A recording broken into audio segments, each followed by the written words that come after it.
Thanks for jumping on. This is actually the first in a series of interviews we're going to do with customers within the industry, just to find out what's making them tick, why they work in the sector, and what problems, challenges they're helping their clients solve. So let's jump straight into it, and I want to find out, what do you enjoy most working in the rail industry? I think it's the variety of challenges and customers you meet, and it is ever moving. Excuse the pun. There's constantly challenges, and also with the GBR move on or transition on the horizon, you've seen a lot of new opportunities to engage with people that maybe that you would have encountered before. So I think the summary is it's a vibrant market. It's a market which does need to move. There's challenges in there. The people on the whole are embracing that challenge, and that's given us kind of an increased amount of vigor around how can we help these people with the challenges they've got, but also can to embrace what's next. Although there's a lot of questions about what next looks like, so there's grey areas, but I kind of try and see it as that bit of calm in the chaos. But when there's chaos around, you can create this this world where there's a safe space. So yeah, it's a great market to work in, and I say you meet a lot of good people, and it's a market which does need to evolve. Yeah, absolutely it does. And I've worked in the market for over 20 years now. So I've seen a lot of evolution in that time period. I joined this organization just as Railtrack was being was morphing into ultimately what came to become Network Rail, and I've seen countless change then. And as you say, most prominent with the move to Great British Railways and GBRX, which is a real vanguard, I think, for technology businesses like yours to help solve challenges within the sector. How long have you been in the sector for, David, and what have been the key evolutionary periods for you? So this is my 8th year with Netcall, and in the first year of being at Netcall, I secured the first Network Rail contract. So I've been working with Network Rail for 7 years now, and seen a massive change in their adoption of technology, and kind of a move from, if you like, regional and route fragmentation to a more consolidated approach. And then that's put us out into the likes of Transport for London and some of the train operating companies. So the change I'm seeing is there's definitely a move to embrace change, become more efficient, and let people do things which are maybe more enjoyable in a day, as opposed to kind of some of the more mundane tasks. And technology can definitely do that for you. But when the industry is so vast and there's so many different back operating systems, to get those talking to each other in a cohesive manner without spending lots and lots of money, I think that's been one of the key challenges. And one of the benefits of Netcall is we offer that kind of that middle ground, that we're fairly agnostic, so we allow back operating systems to speak to each other without having to rip and replace. I think that's going to be more and more relevant as we move into GBR, when you've got the 25, 26 operating companies moving into one. So I've seen a huge change in it. I've seen a huge uptake in the adoption of technology like low code. AI is obviously on everybody's lips at the moment, and what does that mean for it? How real is it? Does it make the changes we want for the people that we want to be supporting in our business, but also our customers and their experiences? So there's definitely an increased focus on efficiency, customer experience, and that unification of approach. So 7 years. We've got a contract to the end of CP7 with Network Rail, which we anticipate going to CP8, and with the runway of GBR, GBRX, and what that means for the DFT. I see me being around here for certainly the next 5-10 years. Depends on how I age and what have you, but certainly working in rail is maybe younger, not older, I think.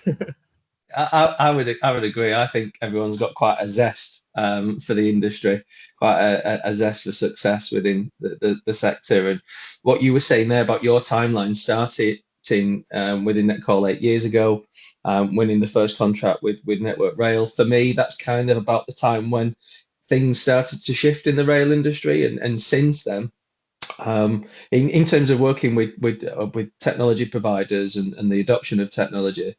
And since then, I think it's been quite encouraging for sure, the pace of change and the pace of adoption. I mean, 8 years ago, you would never have had a conversation at a networking event, or even if you were interviewing someone like this with an engineer and they start talking about technology. Now, I think conversations with your archetypal engineers within the rail sector, technology is a centre force of that conversation, because they see how much it enables them to do so much more efficiently. Yeah, and I think when we'll talk probably later on. I mean, I think I attended the first TCR event maybe 6 years ago, and certainly our observations that we've seen a change in the people that attend those events. Yeah.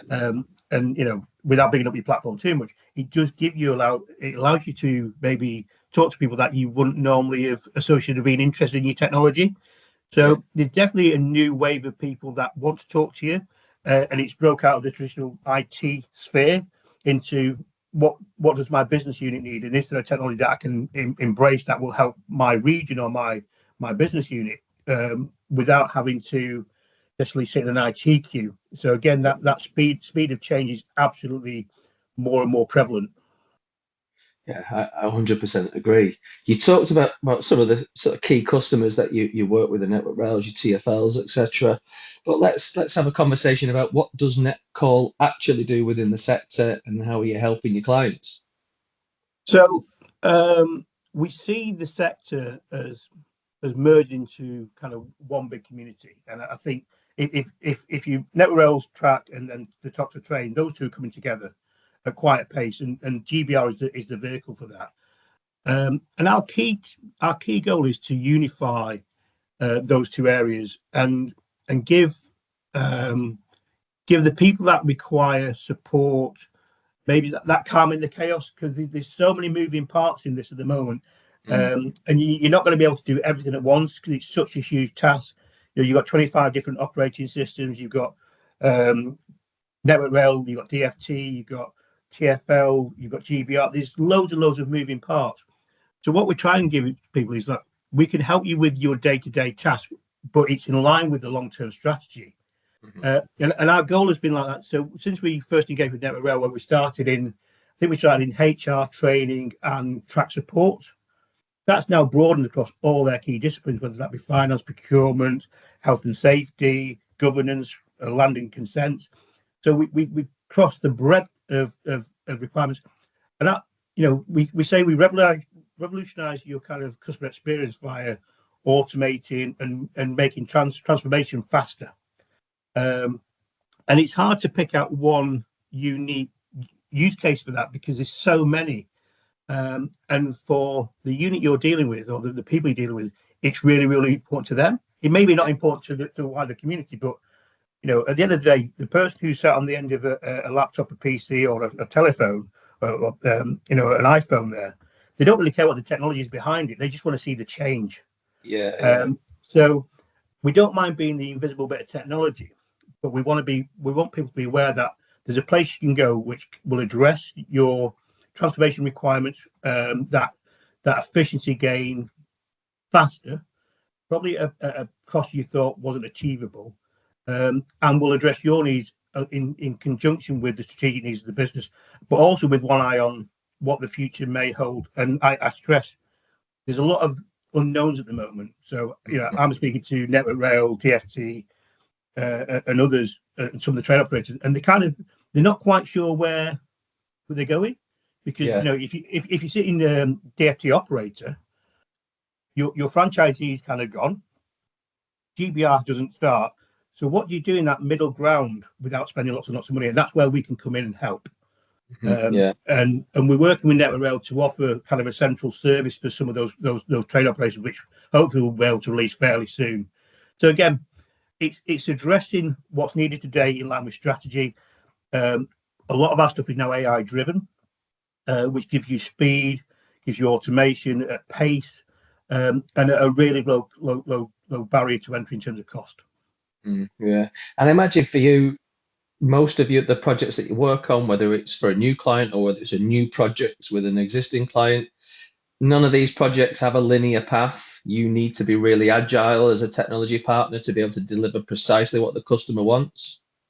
And agile is a great word because we're seeing that more and more now, that the requirement to get to a minimal viable product faster so you can try it, test it, and either then adopt or drop is really, really important. That fail fast mentality, and nobody likes the word fail, but if you go back through the history I've been in rail, the amount of projects that stall because of either a change of policy, change of personnel, a new person comes in and they have a different view. You've got to be able to, you've got to be agile, you've got to be able to transition faster than ever before. And we probably sit in a space now where there's 30 competitors, whereas 7 years ago there was maybe 5.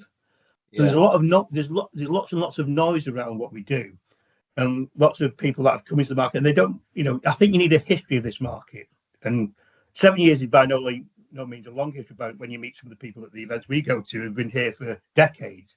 Yeah. But I've got, I think we've got at Netcall a good grasp of where the industry is going, some of the challenges, and adopting some of the practices we use in other industries, whether that be public sector, financial services, or retail. You can bring some of those experiences and say, is this relevant to you? So I think speed of change, trialing new technologies, does that address your now requirements? Because you can't avoid the now requirements. You still got a BAU to do. In line. So I think a combination of tactical changes in line with the long-term strategic goal. And let's face it, in rail, it's fairly clear now. So GBR coming live in, let's say, 2029 is where we're going. Mm-hmm. But what happens in the next 3.5 years? How does all that bed in? And there's lots of questions that are being asked and maybe not answered just yet, but you can see those answers starting to formulate. And a lot of the key people that will drive that change are already in situ, whether they be Network Rail or in a train operator or in DFT. So I think addressing the two and making them not separate is really, really important. And certainly, our technology has that longevity, and being that speedboat in the middle of the two kind of oil tankers is really, really important. Getting that data from one place to another without having to replace the oil tankers is really, really important. Yeah, 100%. And I think when we look at that pace of change and linking up, the operators and the infrastructure owners in a way that's never even been talked about before until recently, until various reviews from various different people, which actually started in the Conservative government and continued, with the Labour government. I think it shows a real depth of ambition from those people in the rail industry. The younger people who have come into the sector and understand the technology more and see that there's a different way, and then the adoption of that technology by some of the senior leaders with across the sector is, as I said before, a real vanguard, an opportunity for the rail industry, and probably making it one of the most exciting times in the rail sector that I've lived in across the 20 years I've worked in the business. Oh, it's so exciting, and the changes are coming thick and fast. And also that kind of uncertainty is quite exciting as well, because maybe you can help shape what the future looks like. And certainly I feel like we're being listened to, maybe more so than some of our big competitors, like the Microsoft, Salesforce, etc. They kind of want you to work in their bubble of use our technology end to end. And whilst that can be relevant in some circumstances, to really get the best out of any operation, you need a blend of different vendors, I think, to make something work.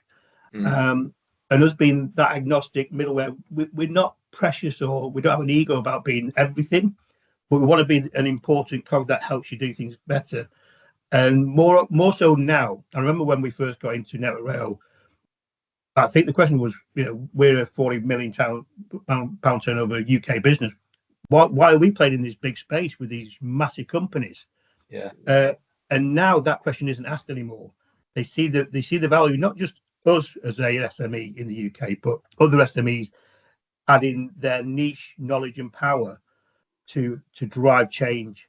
It's not always done by these huge organisations. And again, coming back to TCR, I think you blend those two areas together really, really well.